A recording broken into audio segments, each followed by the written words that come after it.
into the CHGO White Sox postgame show presented by nobody. Welcome into Studio A of our CHGO offices here in the West Loop of Chicago. I kept saying, don't say presented by, don't say presented by. And then I said presented by. Coming to you live from Studio A in our West Loop of West Loop Studios here in downtown Chicago. Hazy downtown Chicago. Bet you guys did that all the other 3 days that I was here.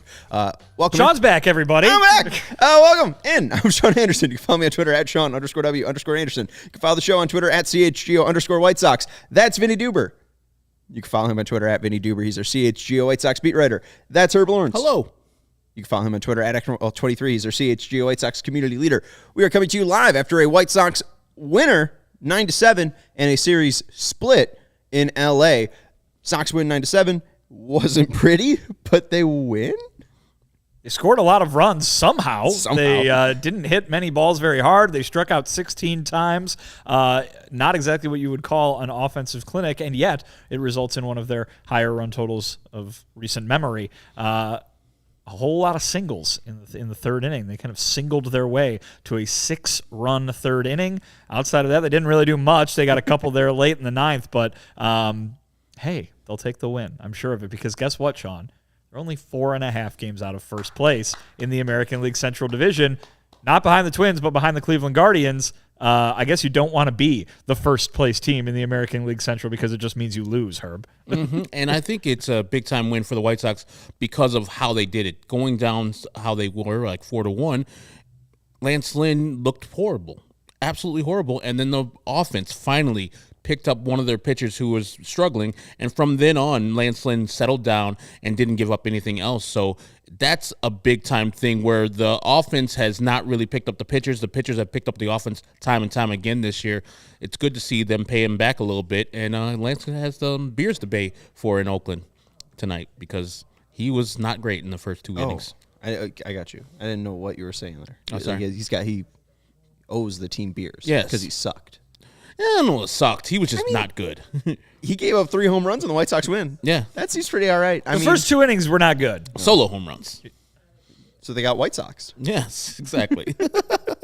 Yeah, I mean, the first 2 innings, the Hunter Renfroe one. Double 2-run home run.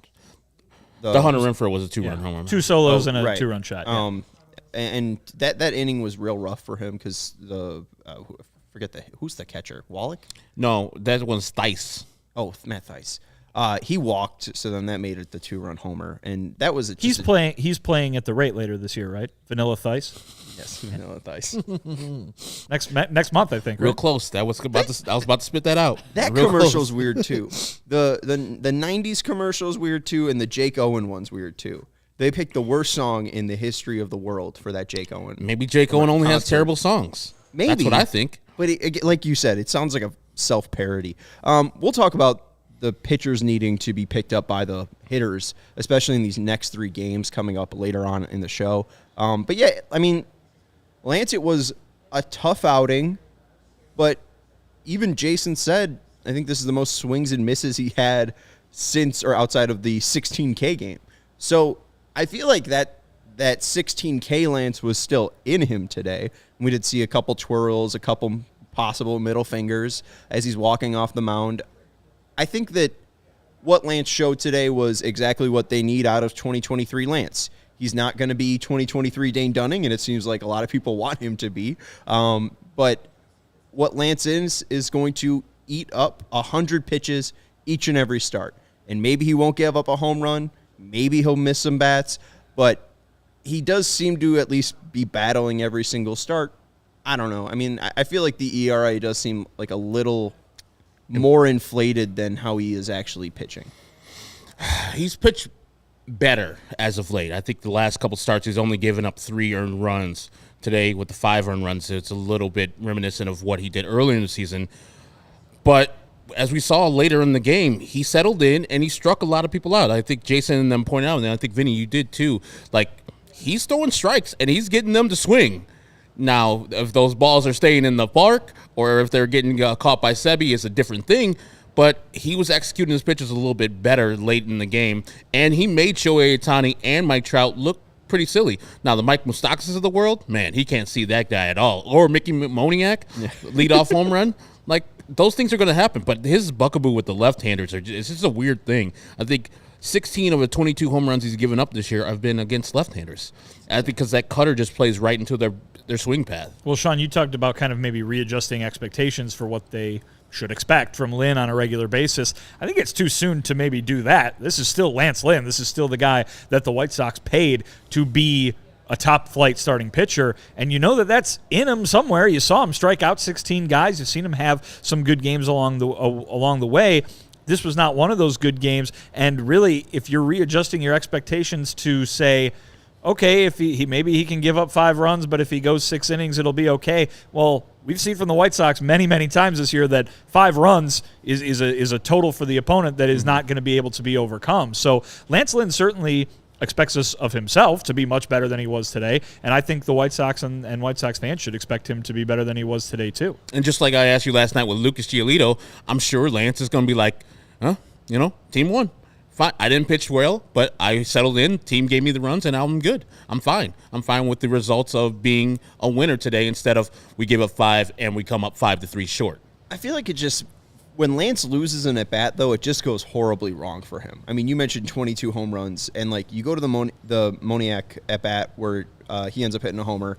Lance misses first pitch of the game, four-seam fastball, and then just tries to get a strike over, and I guess Moniak's just sitting all over it and just hits the hell out of it, right? I mean, that's just probably poor pitch selection, not changing up the looks, and then just elevating the same pitch a little bit more to a lefty. That's a tough pitch to make, but again, probably one that you'd want to have back. And then against Moustakas, he was pitching outside, and then finally goes inside and gets completely burned. There's a reason that pitching coaches constantly talk about the importance of starting off an at-bat with a strike, because otherwise it can lead to stuff like that. That's the advantage in this chess match when it goes to the hitter, and that's not what you want. What's the one thing that I was working up to that is in common with every single one of those at-bats? They all started with ball 1. Right. Yeah. I mean, it's just, the one with Renfroe gets down 2-0, and he hits it a mile. There was no doubt about that one. It was the complete opposite of Sebi Zavala. Yeah, only if it was going to stay fair. That was the only thing I was worried about, but it was way back in the stands there. Were you pointing at the walking Shohei thing? Yeah.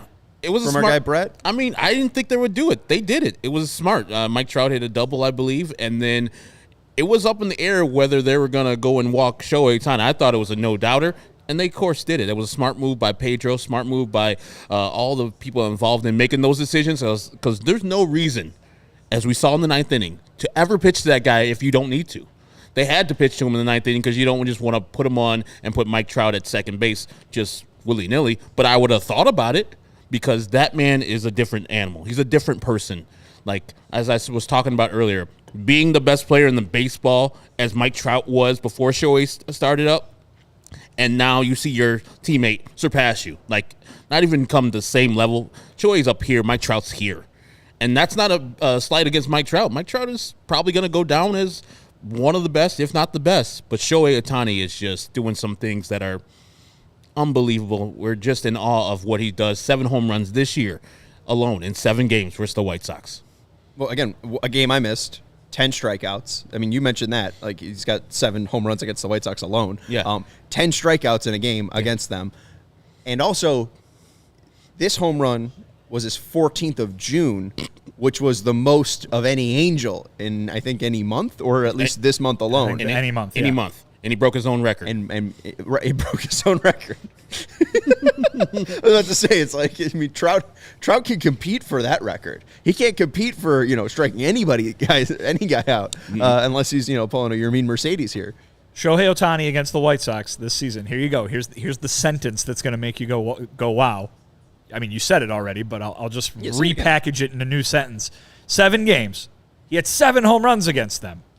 And in those 7 games, total, combined, he struck out more White Sox than he hit home runs against them. Dumb. That's just dumb. That's awesome. I mean, it's every single night with him. I mean, it's incredible. And it's I know he's done this for 3 full years now, right? Because 2018 wasn't really, it was mostly just him getting acclimated to Major League Baseball, and then he had to deal with Tommy John. he's already the greatest baseball player ever. I mean, it's not even really fair. And I was talking to Chris, one of our sales guys. Like, it just feels like now every single baseball player is going to train to be Shohei Ohtani. Like, we have to see this more and more, right? Yeah, I mean, we heard about it the other day. I forget who was talking about it on a broadcast or something, but what it was up until now, you had to pick. Yep. When you're as early as you being a high schooler, you had to pick. What are you going to be? You're going to be a pitcher, or you're going to be a hitter, and that's all you're going to work on for the rest of your baseball playing life. And some guys work on it and become amazing at it, but they were pretty good at the other thing too. You're going to start seeing more and more kids not having to pick because they're going to go, well, Shohei Ohtani can do that. I'm going to keep going. I'm going to keep going until I can't do both anymore. And you hear so often about guys who get drafted in a late round or signed as a 17-year-old out of the Dominican or something like that. They're signed as a pitcher. They're drafted as a pitcher, and then some injuries happen, and it's like, well, all right, why don't you catch, or why don't you go play the outfield or something like that? And some of those guys make their ways to the major league, and it's like you just wonder, what if they hadn't? What if that player had come up doing both? Does he not maybe get the injury because he's not overworking himself on the pitching side or something like that? So.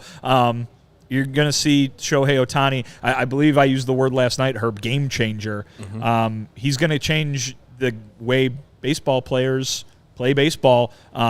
Just wait 20 years and see all the kids who grew up watching Shohei Ohtani, and their development was different than it would have been 5 years earlier because of Shohei Ohtani. I mean, think about this. Remember Hunter Green, the Reds pitcher? Yeah. He was drafted as a hitter/pitcher. Mm-hmm. They're like, nah.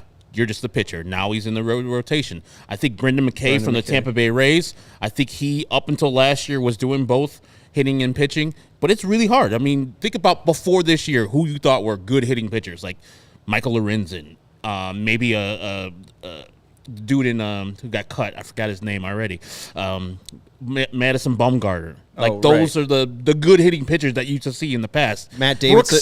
Brooks Kieschnick, yes. Matt Davidson the other way. Yeah. Carlos Zambrano. Like, those are good hitting pitchers. Greinke. He's doing that and then going out and striking out 10 White Sox, which is, not that hard to do, but still, he was looking phenomenal the other day and just ends the game with a nice flourish. Yeah, but the big difference is, you were bringing up guys who they had those changes made after they became professionals. Mm-hmm. Think about, the vast majority of kids who are having those changes made when they're in high school or when they're in college. Yeah. It's gonna be a whole different world now for kids who are coming up now and into the future. It's gonna be, you're gonna look up in a couple of decades, and you're gonna see a lot of kids who wanted to be like Shohei and not just wanted to be like either Mike Trout or Justin Verlander. They're like, well, why can't I be like both of them?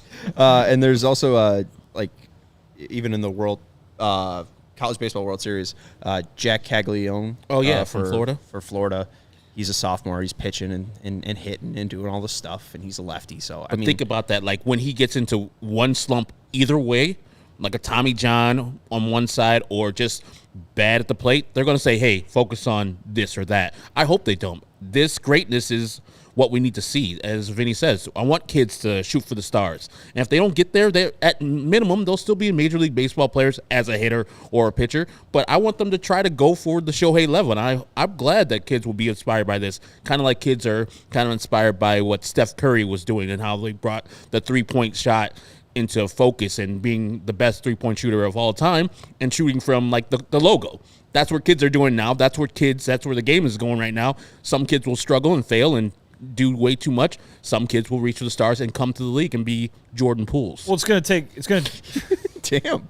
It's going to take a hell of a lot of work, though. That's the thing. We'll move past Herb's slam, but it takes a hell of a lot of work, right? Because it takes a hell of a lot of work to be a good hitter, a good enough hitter to make the major leagues. It takes a hell of a lot of work to be a good enough pitcher to make the major leagues. You got to do that times two in order to be Shohei Ohtani. I mean, it should give you another level of appreciation of what he's doing, not just because, wow, he has the talent to hit a home run that far. He has the talent to go strike out 10 guys in the game. but he had to work to be good enough to make the major leagues as the best at both of those things. It's absurd. And, I mean, even just look at Lance Lynn. I mean, Lance Lynn's had that taste of greatness. We saw his phenomenal 2021 in where he finished fifth in Cy Young, third in Cy Young. And we see, now he completely falls off in 2023. And, it's not like Lance Lynn's not working as hard or whatever as he was working in 2021. It's just really tough to be good at baseball. And, Shohei Ohtani's just flicking the wrist and hitting 14 home runs. Yeah, and the most impressive thing month of June. In that home run that he hit in the ninth inning, I think it was 0-2 pitch. Kendall Graveman throws a slider that's on the bottom of the zone, and Shohei just one-hands the ball foul. It's a pitch that he's fooled on, and he still gets the bat around and fouls it off. Most players would have done what Yasmani did earlier in the game, where he does this sword swing where it's way late. The catcher's got the ball already, walking to the dugout, and Yaz is swinging at the ball. That's the greatness of Shohei Ohtani. As you said, he works at the game. You don't get good at hitting home runs by not also recognizing where the ball is going and hitting it and fouling off a pitcher's pitch. Well, and two, like the second strike that he swung through was a four-seam fastball at the top of the zone. And then after the foul ball that you have, he takes a pitch that's very similar to the same exact one that he struck or that he swung through for strike two. And then Graveman makes the mistake basically on that pitch. Instead of leaving it a little bit lower in the zone, a little bit more outside, it's just right down the middle. And he takes it out to and I can't imagine Kendall the Graveman, rocks out there. When he hits that, he's like, how do I get this guy out? And that's why he throws that pitch. He's like, I have to execute a perfect pitch. And if I don't, pitch to him. It's going to be grown. Yeah. It's going to be the 29th home run of the year. It's insane. Is he going to be in the home run derby? I wouldn't want him to be in there. Why? He's been in it before. He has? He has done it before. And he didn't fare super well, I don't think. I think he might have been out in the first. I want Luis Robert to win it. That's why. If he ever he's not going to be in it. God damn it. Well, we're going to talk about that in a second. Why don't we take our first ad break here? Then we'll talk about the upcoming series. It's obviously a big one for the Sox. Again, as Vinnie mentioned a little bit earlier, 4.5 games back now in the AL Central.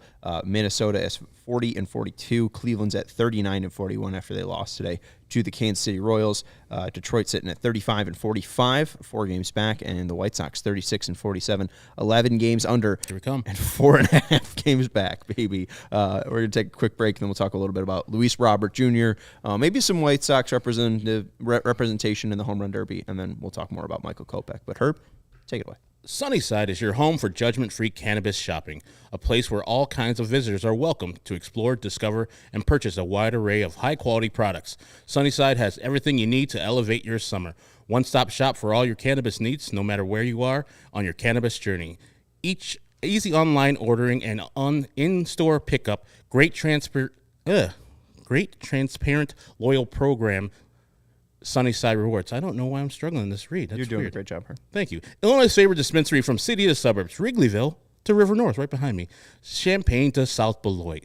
Sunnyside house of brands include Mindy's, the best-tasting gummies and chocolate edibles created by James Beard Award-winning chef Mindy Siegel and Cresco Labs. Good News, which makes the Friday, which I enjoy. Rechargeable vape pens and carts, perfect for great moments with the crew. Or Cresco, reliable excellence cannabis, consistent quality, experience, availability of flower, vapes, concentrates, and pre-rolls. Herb, do you know what I heard is some good news? What is it? And an athlete that's made me feel good this week? Who? Luis Robert. And the good news, he's a White Sox. Yes, he is. That's it. Just your friendly reminder that Luis Robert is on the Chicago White Sox. Oh, my God, it's good. I mean, we talk about Shohei, but we got Luis Robert, too.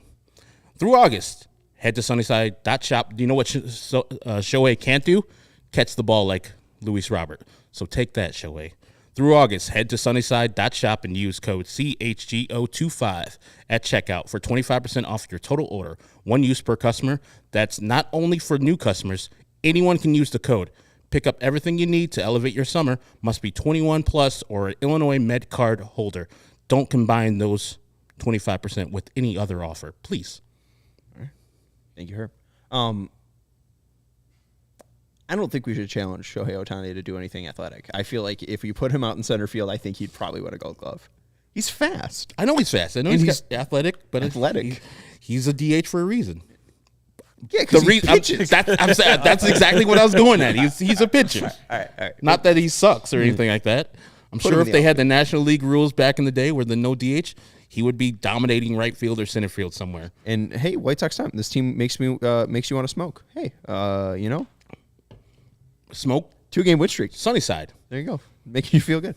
Anyways, let's move into our next partner. AG1 is a foundational nutritional supplement that delivers comprehensive nutrition to support whole body health. I drink it every single morning. It's a great routine to get in your vitamins. It is all...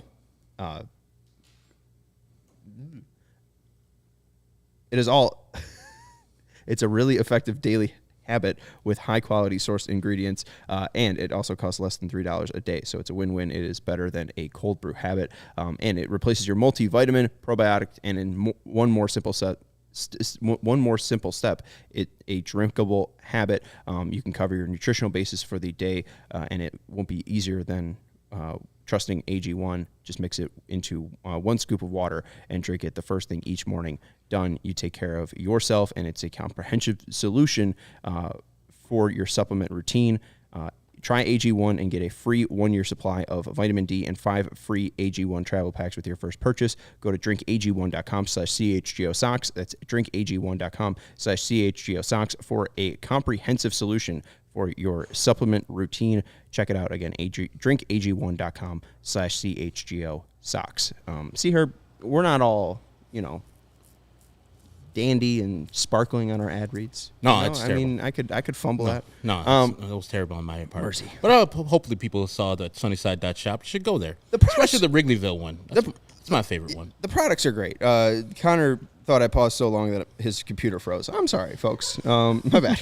Everyone's going to be driving in traffic. Honestly, and be like, that kind of freaked me out, too. I was like, what's going on? Yeah, I froze myself. No, it's a new read. I don't understand. Sometimes these words just get It's stage jumbled fright. in. Yeah. Exactly. Just to get a little shy sometimes. Exactly. Thank you, Sarah. Why don't we go to DraftKings Player of the Week? Because we mentioned him a little bit. Luis Robert. He didn't do anything today. He's terrible. He is terrible. He did do something today. I guess Stole 2 bases in the 9th inning. I guess he didn't homer. So he did nothing, and he's dead to us. Wow. One hit, 2 runs today, and as Vinnie mentioned, stole second base. Stole second base, and then stole third base just with ease, and then overran the base. And Herb's like, "Get back!" He was just chilling. He's like, "They ain't throwing over here. I'm that good."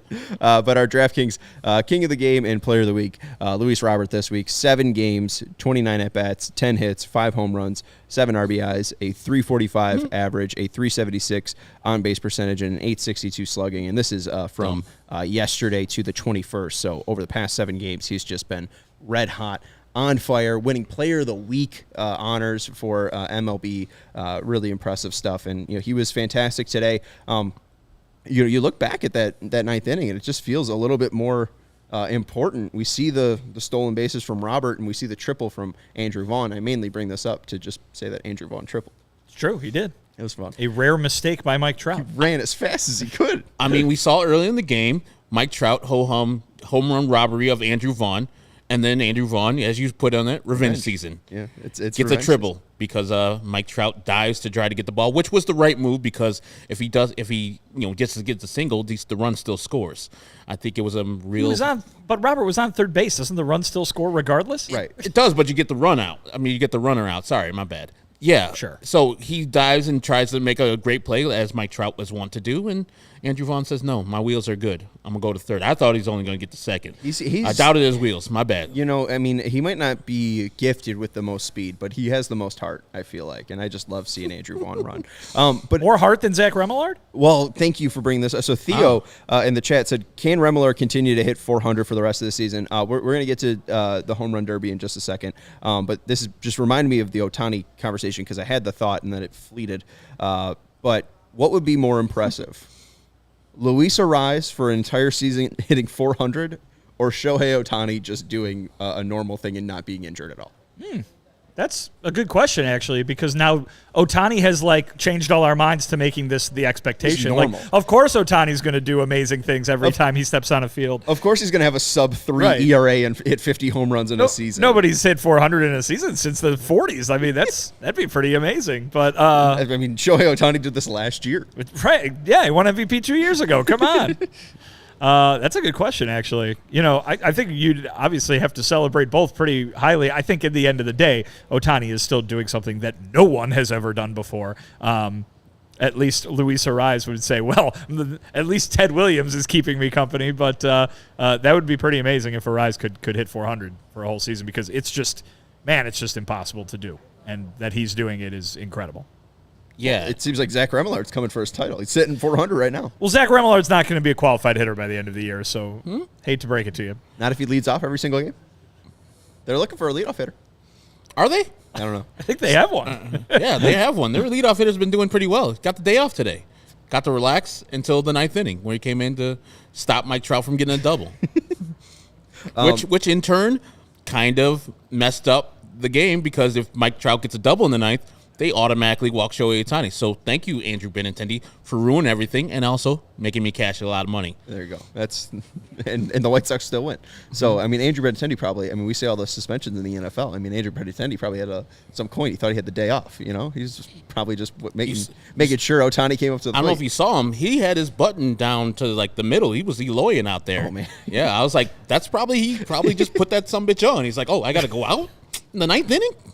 Put somebody else out there. Cliff is good. Let him stay in his punk ass out there. Cliff Frazier. Whatever his name. He just got here. Cliff Frazier, you've got Cheers on the mind, obviously. Yeah, Cliff Frazier's out there. Jackson Cliff Frazier. It's like, what I got to go out there? I'm a $75 million man. I was chilling. Yeah.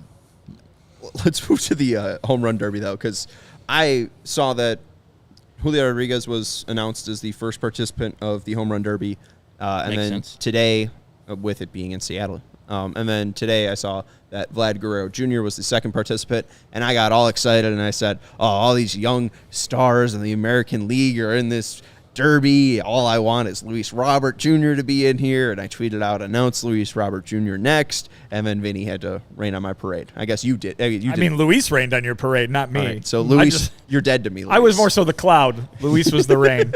But, last week he was asked, because, I think we've brought up a few times now the question I asked him about playing in the All-Star game and what that would mean to him. And, of course, that was followed up with, oh, well, would you be in the home run derby? I believe he still ranks second in the American League in home runs. It's a logical jump.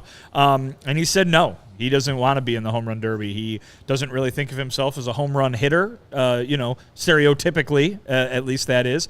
Or as he put it, someone who only focuses on home runs. And he says he doesn't think he'd be very good at it, which is fine. You shouldn't have to participate in the home run derby just because you hit a lot of home runs during the regular season. There's a lot of fans out there that I'm sure are doing the whole, oh, I'm so glad he's not playing in the thing, just because it has had a tendency to mess with guys' swings over the long time that it's been going on.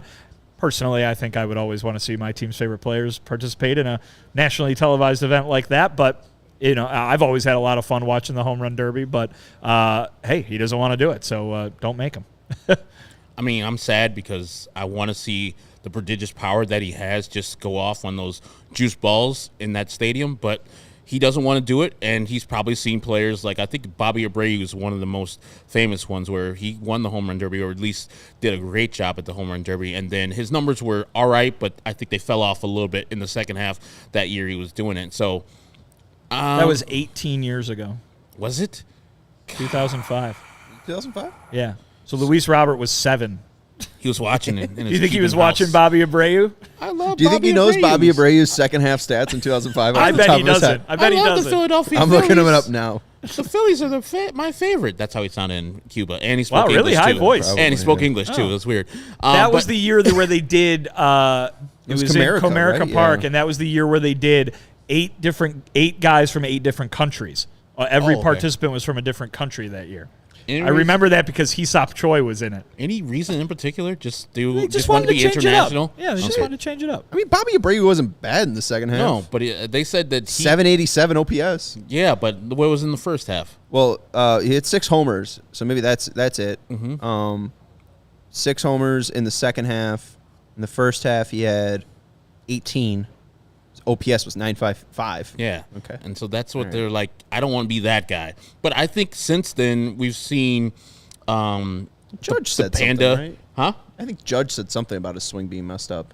I can imagine that, but Pete Alonso seems to want to do it all the years. Well, mostly because the money he won, I think, was more money than he was actually making at the time in salary. So he's like, baby, send me back. That was the Cleveland one in 19, right? Yeah. But yeah, I mean, listen, it's fun, and I would say that some of the best baseball moments that I've watched over the last several years have been in things that weren't regular season games that count or playoff games that count. I mean, we talked on end about Ohtani versus Trout in the World Baseball Classic earlier this year, but those I believe it was it back-to-back or maybe 2 in 2 years, the home run derby where Todd Frazier won in Cincinnati. Yep. And the home run derby where Bryce Harper won in Washington, which I was actually there for, which was really cool. Those are two of the coolest baseball things that I've watched in recent times, just because you've got the home team player going up in this thing where it's like, you know, punch for punch. You get to walk it off. You get the crowds going crazy. The atmosphere at Nats Park, that would have been, 18, I guess? 15 for Frazier, 18 for Harper. Yeah, and then watching Frazier do that in Cincinnati, those were awesome. He was a White Sox at the time in the Washington one, right?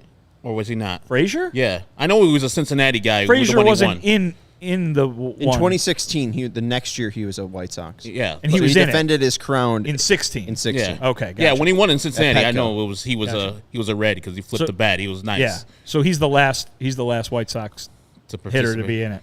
I forgot that he had 40 home runs with the White Sox. Yeah, he did. I'm gonna go check no wonder Hawk went down to there. I'm gonna go check on that. And Frazier then would have been the first since Konerko in 2002. Was that big of a gap? Since they participated in one? Yeah. I'm looking I would it think up. so. But I would, I know Frank won one home In the run 90s, derby. yeah. But I don't think the White Sox, their history is too good in those home run derbies. So we looked this up before, but George Bell, right? Or was he a Cub at that time? 1991. Frank Thomas in 94. Carlton Fisk in 85. Jermaine in 2006. So Okay. I guess that's the most recent one since Frazier. Konerko in 02. Frank Thomas in 95. Frazier in 2016. Okay. So yeah, Frazier, sporadic. Frazier, Dye, Konerko, a bunch of Frank Thomases, Carlton Fisk.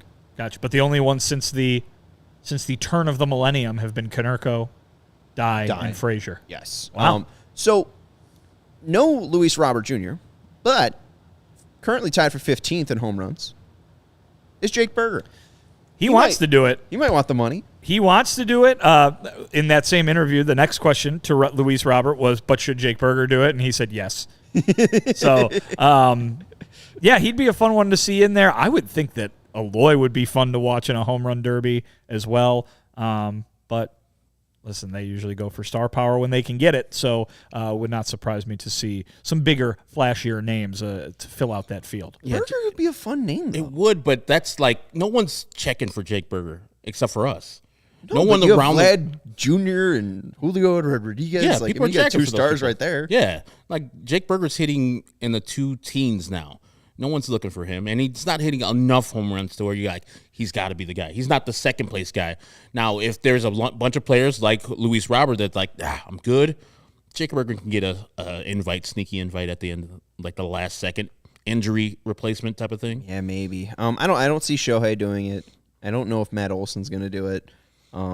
Soler, Mookie Betts. Soler would do it. I could definitely see Soler doing Okay. it, and I could see him hitting some massive bombs. Alonso makes sense. He's third, and he's got 24. I don't know if he said he's retired from it, though.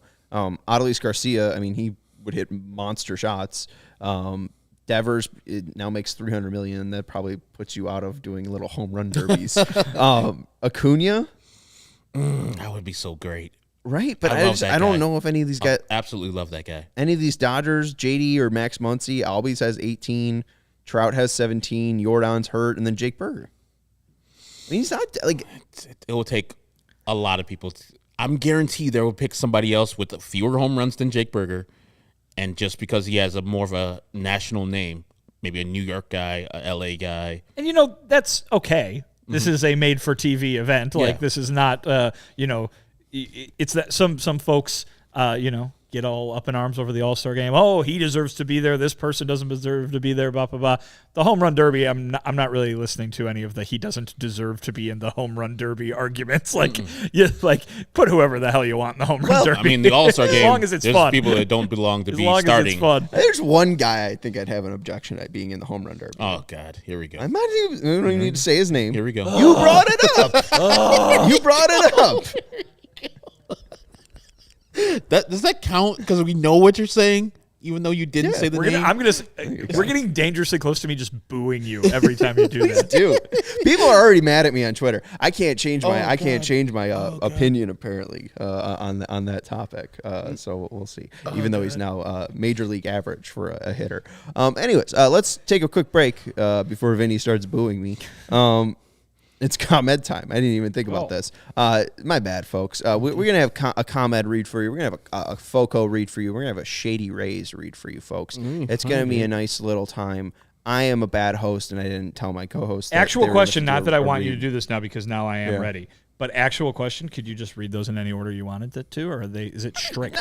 Is it a strict order?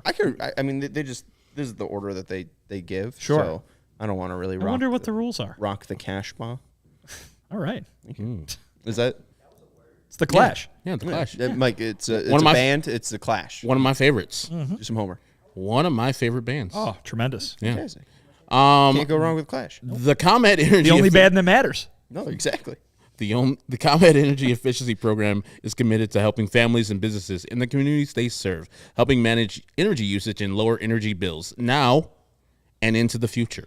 Herb, you bring up a very interesting point there by talking about the ComEd Energy Efficiency Program. And ComEd, who runs that energy efficiency program, offers a wide variety of incentives on lighting and other efficiency upgrades to commercial, industrial, and public sector customers of all sizes across our beloved territory here in northern Illinois. ComEd also offers free facility assessments that can help find energy-saving opportunities, like those for HVAC systems, commercial kitchen equipment, or industrial processes. Very interesting, Vinny, but how does that work? Well, wouldn't you like to know? I would. That's why I asked the question. Well, thankfully, I've got it right here. An authorized engineer will work with you to develop a detailed assessment plan specific to your goals and needs. These can be done in person or virtually and last approximately 2 hours. Within 3 to 4 weeks, customers will receive a report detailing energy efficiency projects that they can start working on immediately. And that checks out, especially because I got the Hawks hat on today because good Hawks things are happening. So there you go. How about that? Each recommendation will include estimated energy savings, cost savings, project costs, potential incentives, and simple payback. If you, Herb, or any of our listeners own a business, don't wait. I won't. Now, here is the CTA, the highlighted portion that we all know as the Chicago Transit Authority. Get started saving money and energy today.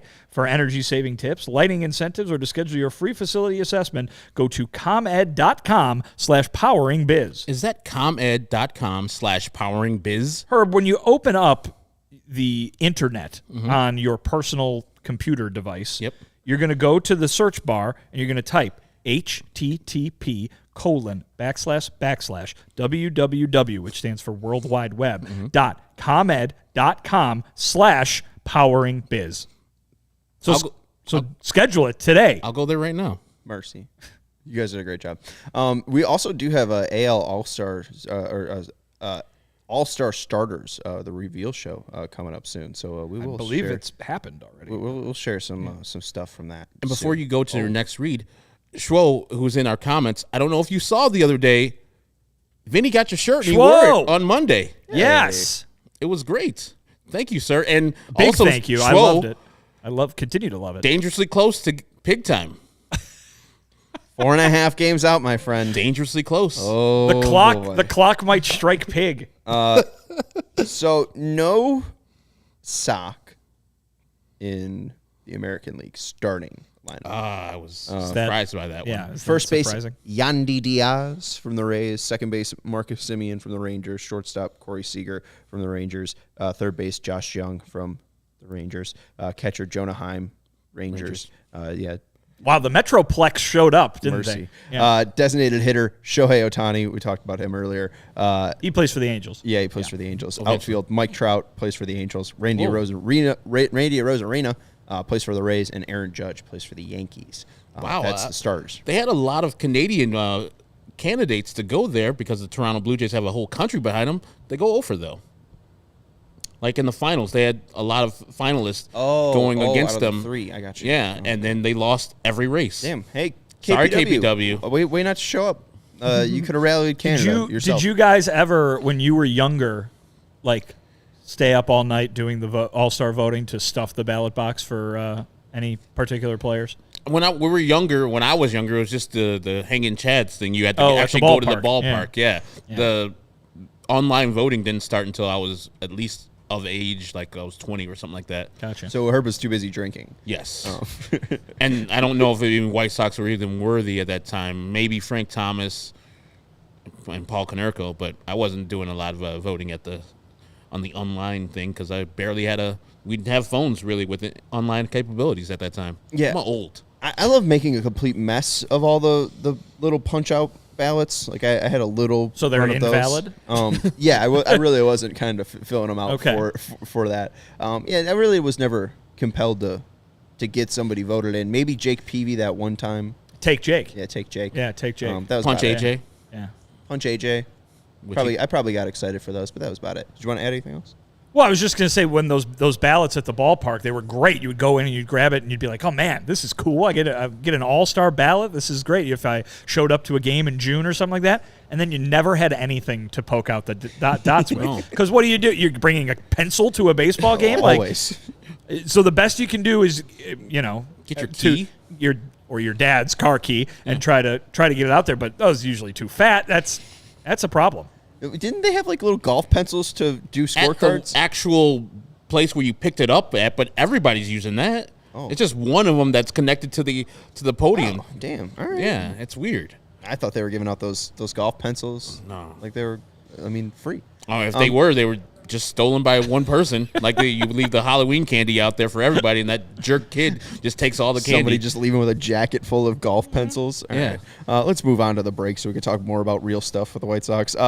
Get fit in the best sports gear around with our friends over at FOCO. They got hoodies, shoes, signs, bobbleheads, and everything in between. And since it is baseball season, you can get fitted in Aloha shirts, straw hats, polos, bags, everything you need for a game. And they have donated some lovely set decorations. Mainly the one that is on the table right now is the Southpaw one. FOCO has donated a few awesome pieces for our sets, so go show them some love at FOCO.com. That's FOCO.com, or click the link in the description below. For all non-presale items, use the promo code CHGO for 10% off. Also, neither of you wearing your Shady Rays because you actually can't see, like, the sun. The sun hasn't been out in the last couple days. You can't see like 2 feet in front of you.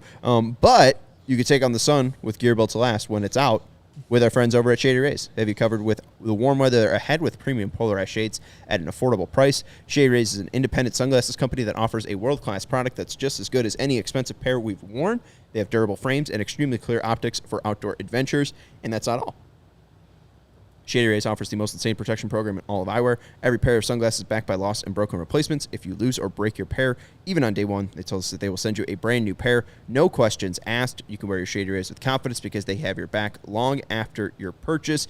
And if you don't love your Shady Rays, you can exchange them for a new pair or return them for free within 30 days. There's no risk when you shop. Their team always has your back. Exclusively for our listeners, Shady Rays is giving out their best deal of the season. Go to shadyrays.com. and use code CHGO for 50% off 2+ pairs of polarized shades. Try for yourself the shades rated 5 stars by over 250,000 people. Again, at shadyrays.com, and use code CHGO for 50% off 2+ pairs of polarized shades. Do it today. Thanks. All right, let's get into the big news. I see our guy Sam hanging out with us saying, can the Sox go on a run? Yes, because they're playing the A's, who are one of the worst teams in baseball, which is good. However, some mystery around who's pitching for the Sox this weekend. It was possible that Michael Kopech would be pitching on Sunday, but according to Darryl Van Schouwen and Scott Merkin, who are out in the West Coast, it seems possible Kopech could skip Oakland, and right now it is TBA on Friday and Sunday. So what do we make of the current outlook for the Sox heading into Oakland? And I kind of phrased it, like you mentioned the the batters needing to pick up the pitcher today, but typically the pitchers have been picking up the hitters, and the pitching has been the bright spot of this team so far, if you can even say that for a team that's 11 games under 500. But, I mean, this does feel like a series where the bats need to show up. There is no ifs, ands, buts, or, whatever about it. Zach Remillard needs to be a 400 hitter. Luis Robert needs to continue to hit, 5 home runs. Andrew Benintendi needs to, still be having his red-hot June. Hopefully TA adds on a couple more hits. Like, this can't be, all right, who's our starter? Let's have, a stopper come out here, because it's really just up in the air on who's going to be pitching each and every day. Yeah, and I think that really ends up being the story of what happened today with Lance Lynn is he went 6 innings. He went 6 innings. They only needed to use 3 bullpen pitchers, and those 3 bullpen pitchers didn't need to throw a lot of pitches today. Lance Lynn did a job because the White Sox might be going with 2 bullpen days in the next 3 games. Now, listen, you might look up and say, oh, all right, well, it's the A's, who you can throw whoever you want kind of against the A's, and it's okay. Pedro Grifol is going to lean on the last time that he had a bullpen day, because it went very, very right for the White Sox in Tanner Banks, Jesse Schulten's getting that job done. Go out and do that tomorrow with the Clevenger spot, so to speak. There's confidence there. We'll see if that's overconfidence, because in addition to those 2 guys, he's also got Touki Toussaint, who's pitched pretty well, and I believe only 2 outings since he's joined the team, but Correct. 2 good ones and 1 very good one that showed some length as well. So that confidence is going to be placed on Sunday as well, it sounds like. We'll see. Maybe Michael Kopech goes, but it sounds like they'd like to avoid that. We'll see. I would be kind of concerned over this whole Kopech situation, just because it doesn't sound like there's a lot of details as to what's going on. We're probably going to hear from Rick Hannett toward the beginning of the next homestand, and one of my questions is definitely going to be, what is the strategy with Michael Kopech, and why is there needing to be a strategy with Michael Kopech?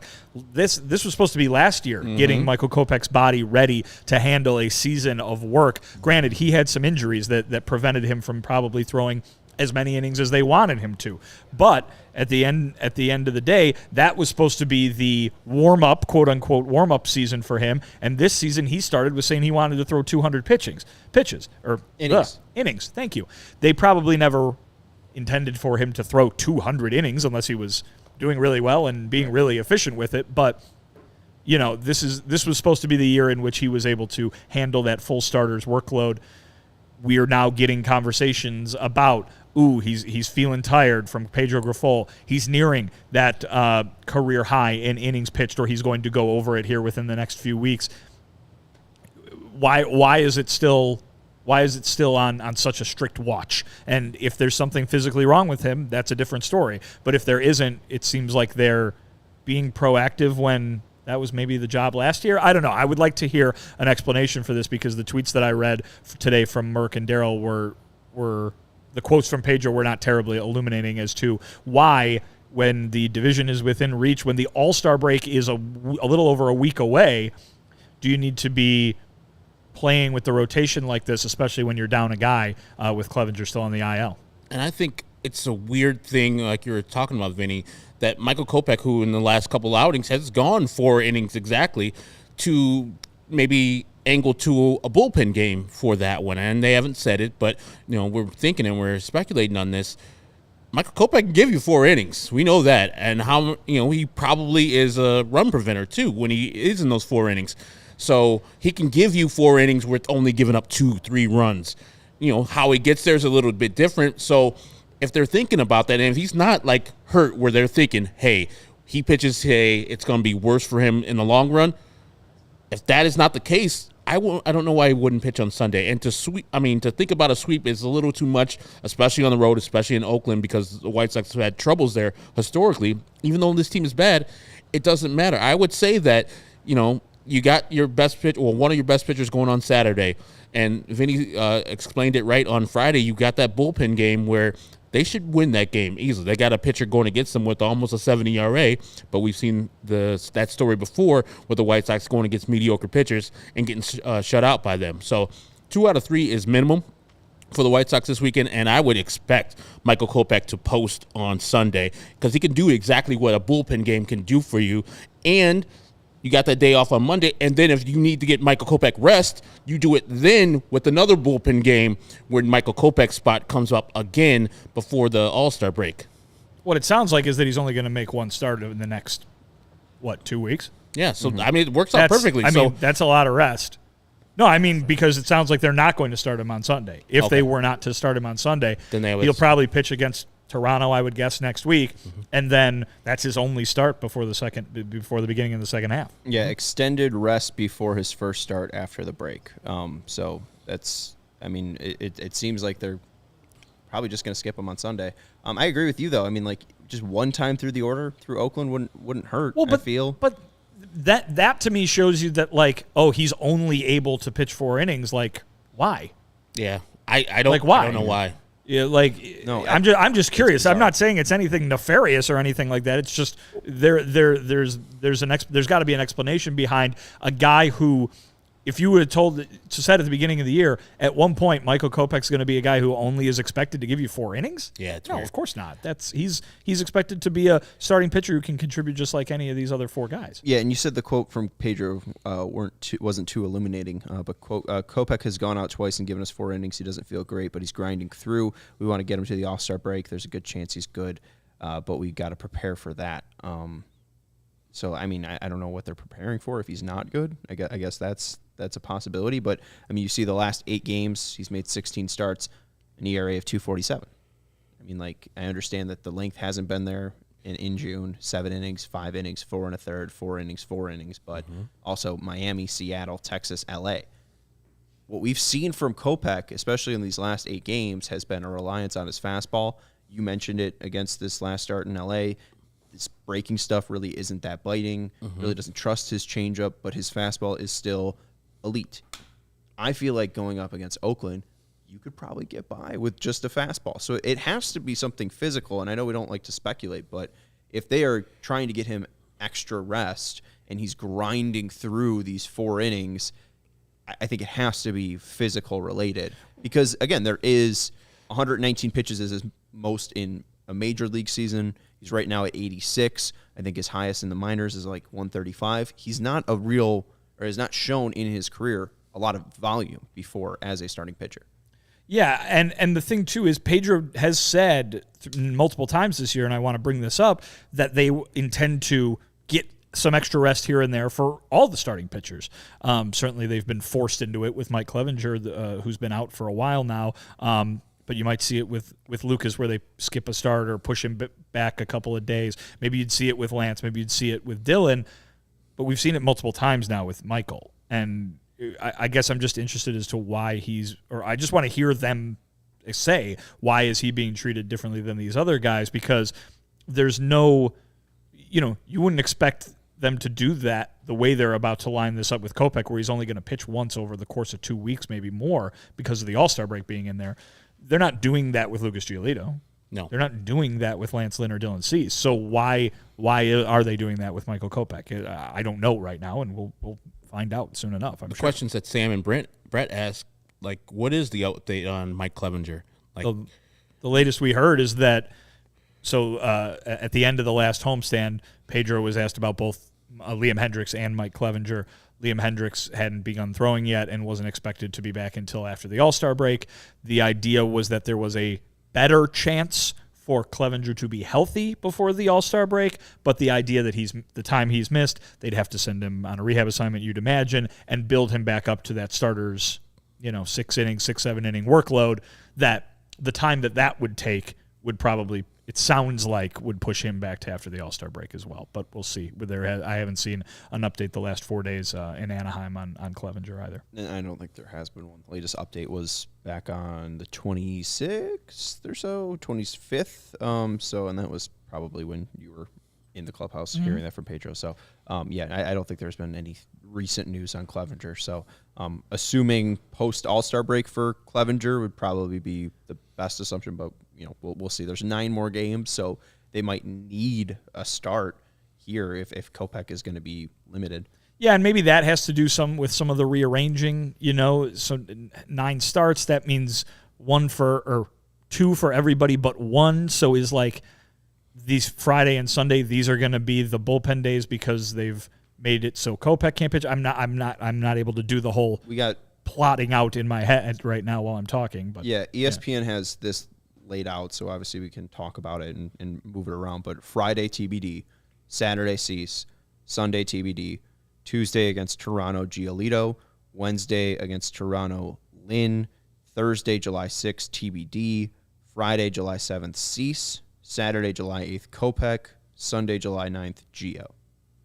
Okay, well that hasn't been announced by the team, I would imagine, because I don't think they've said when Kopech's next start is going to be yet. Right. But that's so yeah, that can get rearranged. Remember, there's an off day in there on Monday too. So I don't know exactly what to expect, but it would seem to me that it's an over reliance on bullpen days. I mean, even if to me, the continuation of using these quote unquote bullpen days to fill into the rotation would indicate that Clevenger should be back somewhat soon.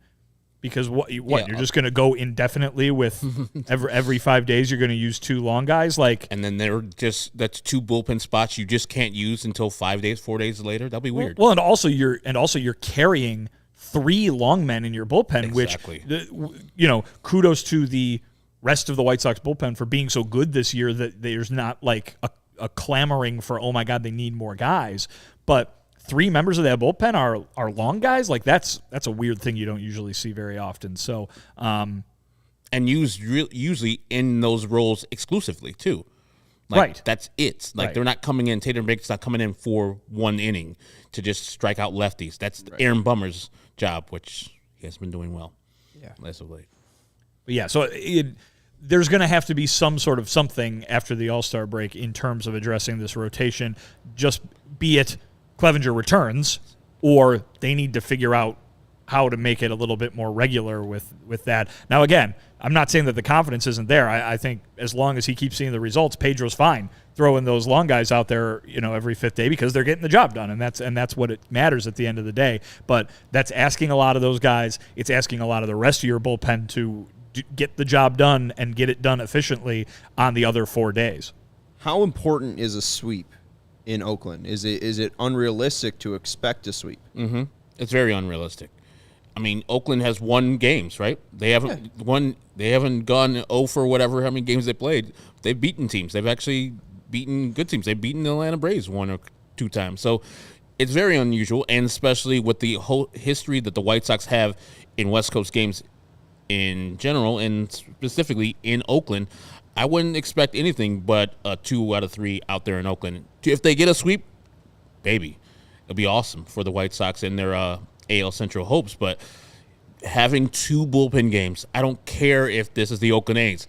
It is a tough thing to do to beat a team at their home stadium, especially if you're not throwing good arms at them, like premium arms like they're going to do on Saturday with Dylan Cease. You're asking your bullpen to cover realistically more than 20 innings over the next 3 days. Yeah. It's a lot. Yeah, I mean, and unless Cease goes on an absolute tear, and Cease can give you 8, I mean that's going to be a lot of work for them to cover and for them to do. Hopefully the bats show up too. Medina, Caprillion, and Blackburn are the pitchers for the A's. We will be with you on Sunday, and then we have an off day show on Monday. We have an off day on the 4th, but that will be the day likely that Rick would speak to the media. Would be the 4th. 4th of July. I mean, it's the first day of the next homestand. I'm sure. It wouldn't be the 3rd, right? That makes no sense. There's no game. There's no game. Yeah, okay. Yeah, right, so maybe the 3rd or 4th, maybe the 5th. But yeah, we'll just have to see how it plays out. Yeah, I mean, if they win the next 3, I mean, I feel like it's going to be tough for him to be like, oh, probably going to be selling. I mean, like that. It would make the decision harder, obviously. But I mean, to use the words that he used, as I've brought up with Herb the last few nights, like, winning the AL Central and being able to compete in the playoffs are 2 different things in the eyes of this front office. That's what he laid out the last time he spoke. So going by that, does being within 2.5 games of the Cleveland Guardians or whoever it might be come 4th of July make you all of a sudden able to beat beat an AL East team or beat this same Angels team should they sneak in as a wild card, beat the Rangers team that they just struggled with, the Red Sox team that they just played. Does that make you able to take series from them? I'm not sure. Absolutely. We got a couple things to end the show with. You mentioned the Hawks hat that you're wearing. We do have a new Hawks shirt for all the folks that are super excited about the future of the league.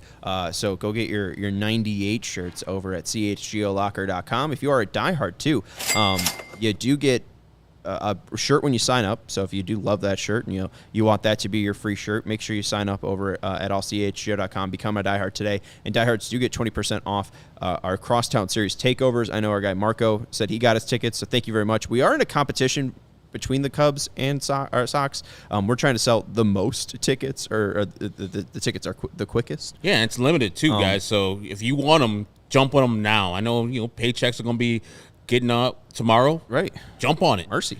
Don't cost that much. You're a diehard, you get a discount. Yeah, 20% off. You get the shirt as well. You get your choice of either the Cubs or Sox ones. And he asked if we would be at the meetups. We will be. So we'll be out there on the 26th for out in Oak Park at lovely Gaelic Park. Sean, Gaelic, Fitz, my homeland, out in Oak Forest at the Claddagh or whatever it is. I got the Carrig. Which oak is it? Pug. Lawn, Forest Park? Which Forest. one is it? Forest. Okay, gotcha. My bad. I feel like I said all three. But yeah, make sure you're heading out on the 26th. We're very excited for our Sox. Proportion of them are in August going to have the Cubs version as well. But make sure you're heading over to CHGO or allchgo.com to find the events page for that. And then we got 2 super chats here from Schwo, our guy. Schwo! End of the show. Thank you. End of the show, Vinny, concert wreck, trombone shorty at Salt Shed, Friday, July 21st. Sox on the road. Could not recommend more. All right. I'm scheduled to be a first-time Salt Shed visitor in August, but perhaps have to look into making that happen. Who are you seeing? Nathaniel Rateliff. In them night sweats. And yes, the night sweats will be there. Okay. Can't shake them. They gave a great national anthem the other day. I forgot what it was. I think it was for the NBA Finals. First time ever hearing them. I was like, they can harmonize. That makes sense. They're a Colorado band. There you go. Denver's very own. Schwo doubling up too, saying, did we lose the Dane Dunning trade? I've been seeing this narrative. It's called the Dane Dunning trade all of a sudden? It's now called the Dane Dunning trade. I thought it was called the Lance Lynn trade. Well, they're dominating. So this is mostly coming up after Dane Dunning's fantastic start yesterday against the Detroit Tigers. 8 2/3, 4 hits allowed, 2 earned runs, 10 Ks, 100 pitches for Dane Dunning. I've seen this narrative a lot. I would just say that it was a win-now trade. Lance Lynn was supposed to boost the 2021 team, and they won 93 games. If Dane Dunning was on that team, they would not have won 93 games. And as ridiculous as this is going to sound, if Dane Dunning was on the 2022 Sox and Lance Lynn was not, they wouldn't have won 81 games, and I mean that in the nicest way possible. So I just think that, yes, right now it sucks to see Lance Lynn struggle and Dane Dunning do so well. But again, I do feel like the ERA, that number is just very unkindly to Lance Lynn. He said he made 3 mistakes today and all of them left the yard. It's true. I do feel like he's had a really tough season, but I think the ERA just looks really ugly. But the pitcher himself, he's fine, and he's been a lot better than what Dane Dunning could give you over the past 3 years. And for me, I look at trades for what they are at the time, like what was needed at the time and what was projected for those guys. Results of those trades, like people are kind of reacting to now, I think that's unfair to what Rick Hahn and what Chris Young have done. I thought at the time, I was like, baby, we're getting a top-of-the-rotation starter, which the White Sox did. And, yes, I'm going to miss Dane Dunning. I know one of these days, and I said it, I think, in a tweet, Dane Dunning will be maybe an all-star. He maybe do well in the league. But this is what the White Sox need right now. It was a move that was, like, I get on Rick Hahn all the time. It was the move that was needed for the White Sox, 100% needed. And I still am not 100% out on Lance Lynn, but the results are making this a little skewed because this year with the high ERA of Lance Lynn and Dane Dunning out there dealing, it looks like Dane Dunning is the better of the 2 pitchers. But I will not get on Rick for this trade or the Tatis trade. I'll get him on things where at the time I'm like, that is not a fair deal. We're losing this trade because we're giving away more than we're getting back. I don't think anybody at the time was like, what are we trading Lance Lynn for? Or why are we trading for Lance Lynn or Dane Dunning? I think that's when you got to speak up, when you're actually at the moment and you're seeing what's going on and you could see what they're going to do in the future. You can project what they're going to do in the future. At that time, you could say Rick Hahn messed up. But 3 years after the deal, I don't judge trades that way. Dane Dunning, at the time that they traded him, was a guy who had a small handful of major league starts and looked like maybe he could be something. Yes. Lance Lynn was the ace of a staff, one of the best pitchers in baseball, and in the first year that he was with the White Sox, he finished third in the Cy Young.